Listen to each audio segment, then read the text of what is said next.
À Bamako, les patients sont pris en charge plusieurs jours durant par une équipe médicale au sein de l'hôpital Luxembourg. Mais aussi en dehors, dans un centre de soins où les enfants redécouvrent leur visage réparé. Ici, Rokiatou Kone est devenu un exemple. Certaines des familles viennent de loin, mais son nom s'est répandu. Et voilà l'homonyme de Rokia. Le même nom et la même tête. Sa grande sœur, on l'a opérée une fois pour la lèvre. On devrait faire son palais et puis la maman était bien enceinte. Elle a bien choisi parce qu'elle a accouché juste un jour avant l'intervention de la petite. Et du coup, ils ont donné mon nom à l'enfant. Rokiatou et son équipe ont un mot pour chaque patient. Plus d'une quinzaine seront encore opérés demain. La mission suit son cours. On partage. Faut qu'on partage. Il y a 2 chambres là au fond, plus un lit. Pour les infirmières, le casse-tête grandit. Il faut trouver de la place pour les nouveaux arrivants. Le 8, pied de barra. Ici, plus la chambre d'avant où il y avait un lit. Dès le lendemain de l'intervention, les patients doivent libérer les chambres et repartent vers un centre de soins. C'est dans ce centre qu'on fait les suites de traitement. Et c'est là qu'on va continuer tous les traitements pendant 7, 10, enfin le nombre de jours qu'il est nécessaire. Voilà. C'est bon?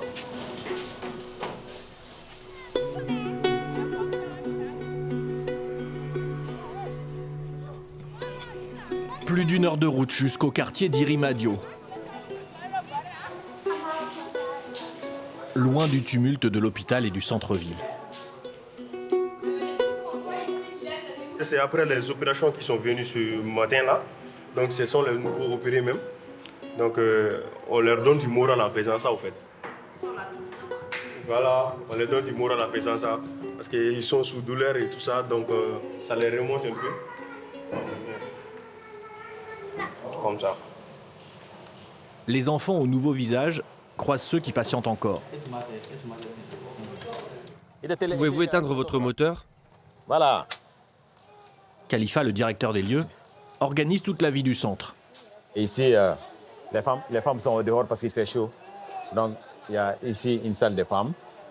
Celles-ci là sont tous logées ici. Une centaine de personnes est venue ici de tout le Mali, identifiées par le travail de terrain mené pendant l'année. Tous ces gens-là sont des gens qui viennent, sont tellement inquiets, ils se posent la question, est-ce qu'on peut faire quelque chose?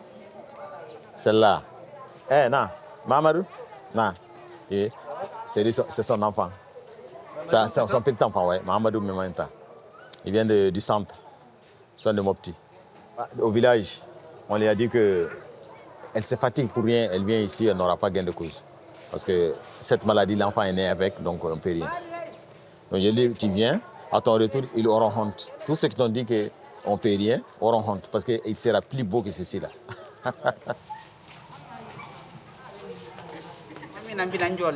Le jour où je suis arrivée, j'avais des doutes. Mais j'ai vu ceux qui ont été opérés. J'ai compris.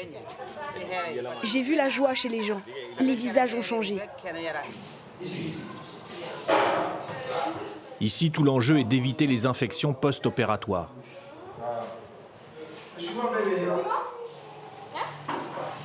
Aliou et Bamsa vont rester le temps de soigner la plaie, de retirer les sutures. Le bec de lièvre est presque une histoire ancienne. Je ne savais pas qu'il y avait autant d'enfants comme le mien.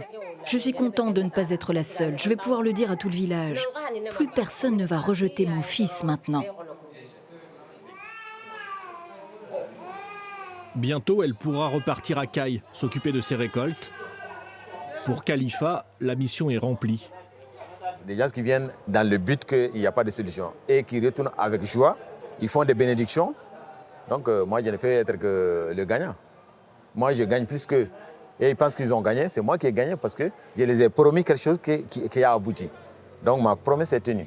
Donc ça crée la confiance. Chaque jour qui passe, les équipes de la mission parviennent à convaincre. Tous ces gens vont bientôt répandre la bonne nouvelle. Leurs enfants ne souffrent d'aucune malédiction.